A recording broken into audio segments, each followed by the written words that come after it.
Okay, in this video, we're going to talk about for loop. Okay, so for loop is another way of writing a loop. So the syntax looks like this: for, and then semicolon, semicolon, and then brackets. So the way for loop works is this. So let's think about code sequence: 3, 4, 5. Okay. So as with the while loop, what's inside the curly bracket is a block, and then this is what gets executed repeatedly. Okay. So first of all, code 1 is executed, and then you go into 2, and then you go into 3.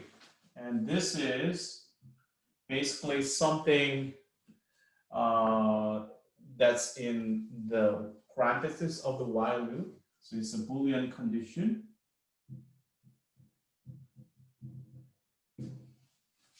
Okay, so that means if 3 is true, you go into the main body of the loop. If 3 is false, then the loop is finished. Okay, so let's assume this is true for now, and then you go into the loop. And then what's interesting about this for loop is when the loop is done, you go back to not 3 but 4. Okay, you go back to 4, and then you check the condition again. Okay, so usually this is called initialization. So the part of initialization for the loop is residing in the code 2 block, and then 4 is basically something you actually do for getting ready for the next iteration. So after 5 is done, you actually do the 4, and then check the condition. And again, let's say this is true. Okay. If it is true, you go back to the main body, and then when the main body is done, you go back to 4. Okay. And then check the condition. And then if it is false, you exit the loop. Let's say this is 6. So 6 will be executed. Okay. So this is how for loop works. So now let's think about converting this into the while loop so that the actual while loop is working basically the same. So as with here, this is like outside of the loop. So 1 should be residing in here. Okay. And then what? This is one-time initialization, when the loop is started. So for this 2, this is basically residing here. So then 2 will be executed before starting the while loop only one time. So that's good. And then 3 is for the condition. Okay. And then what? Main body of the loop is done. And then this 4 is basically getting ready for the next iteration right after running 5. So that's basically what 4 is. So in the while loop, if you put 4, and then 6 will be here. So then this for loop and this while loop is basically the same, right? So 1, and then 2, and then 3, if it's true, 5 is executed, and then 4, and then go back to 3, and then 5, If it is true, you go into the loop 5, and then 4, go back to 3, and then 6. Okay? So remember, 2 is where you put the initialization for the loop. And then 3 is basically the condition. Okay, and then 5 is the main loop body. And 4 is basically some increment part, prepping for the next iteration. In that sense, something you put right at the end of the body of the while loop.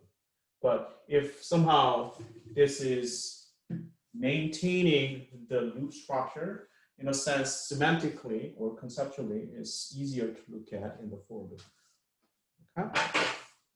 So now let's think about it using the actual code.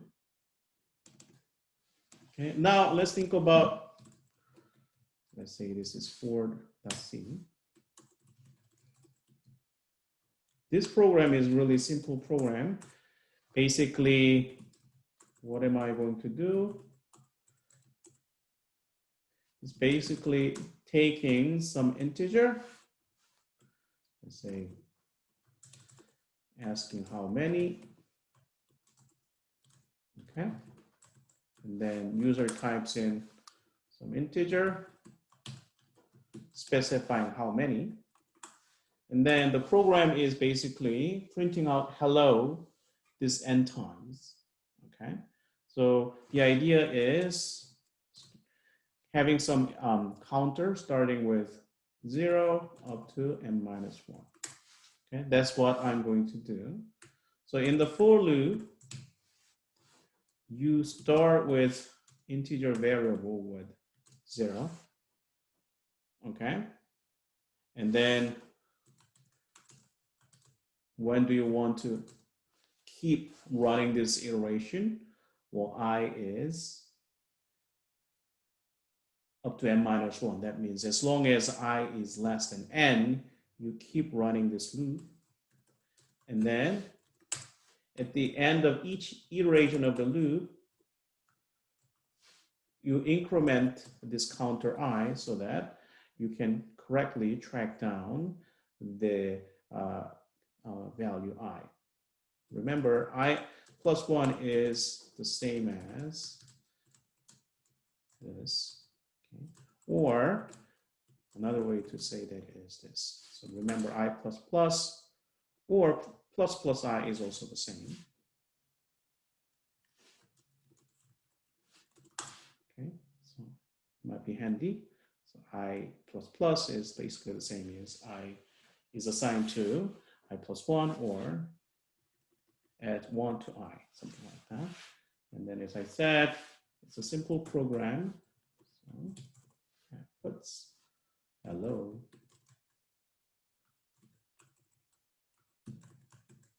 Okay, so this way, hello will be executed n times.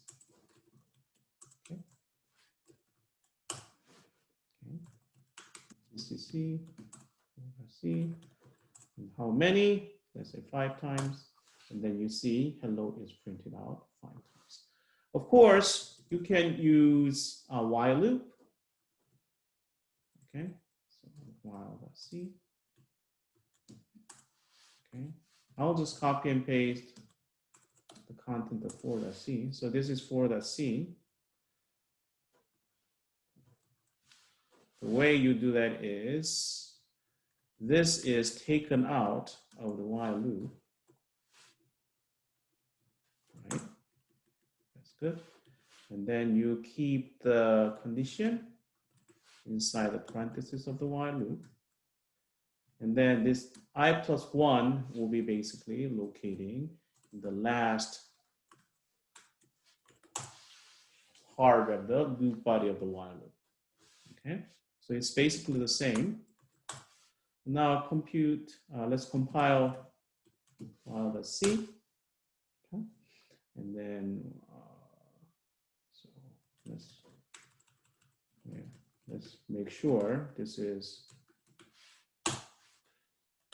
different compilation. So while, how many, 5.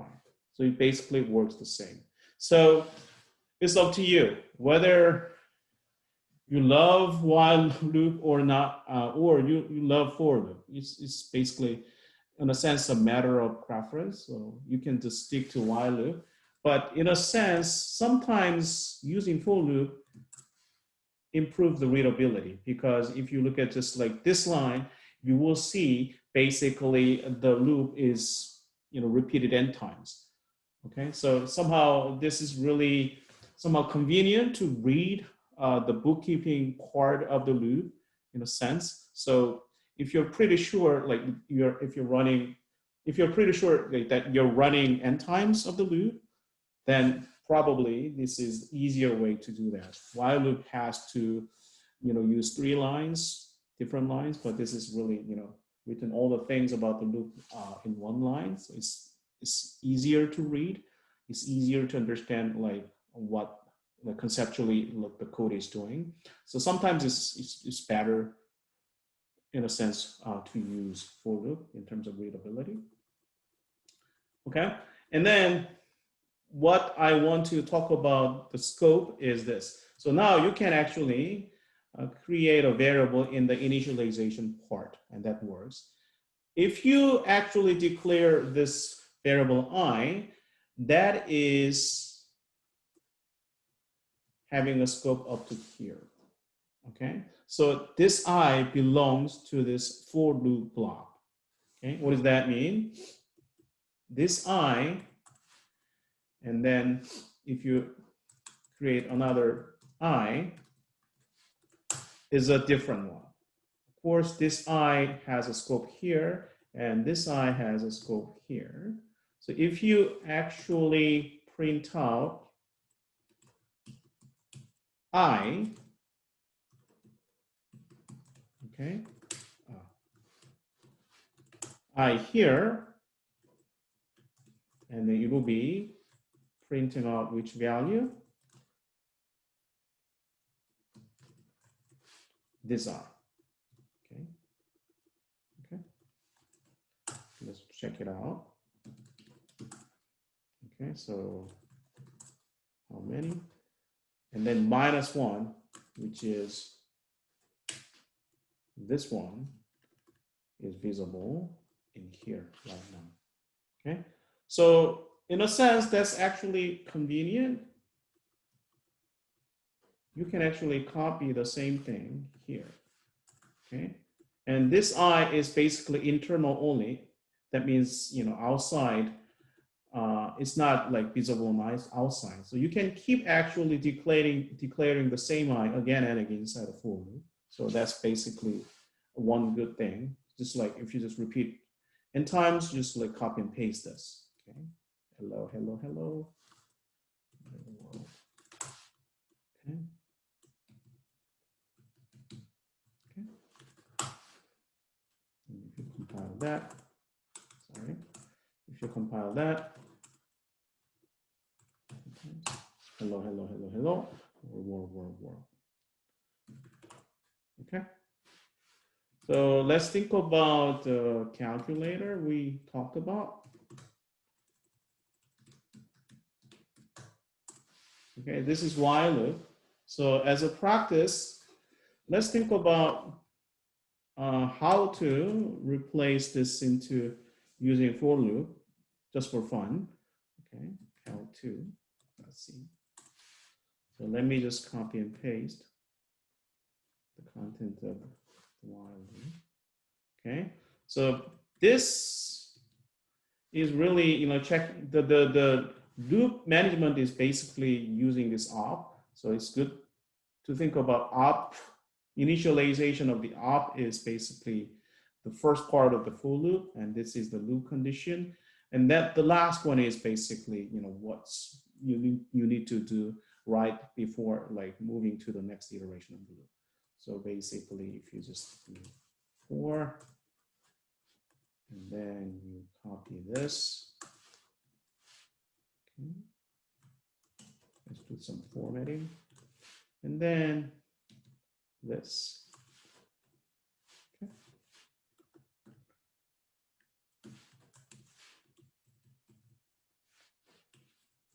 Like this. In a sense, it's kind of, more elegant or easier to read. Basically, what you need to do for the loop management is just read the operator, initialize the operator, read the operator at the end of the loop, and then, well, if the operator is equal sign, you stop. Okay, inside the body, you read a number, and then based on the operator, you just like update the result. So that's how to read for loop. It's a little bit different of like figuring out the while loop a little bit different. Sometimes it's easier to see what's going on if you use the for loop. Anyway, so that's what it is. So let's say we were compiling GCC count 2, let's see. Okay. And then what? 1 plus 2 plus 3 plus 4 minus, let's say, 3. What should it be? So that's 1 plus 2 plus 4. That's 7. And that's 7. So it works correctly. So we talked about the for loop. And I hope this makes sense.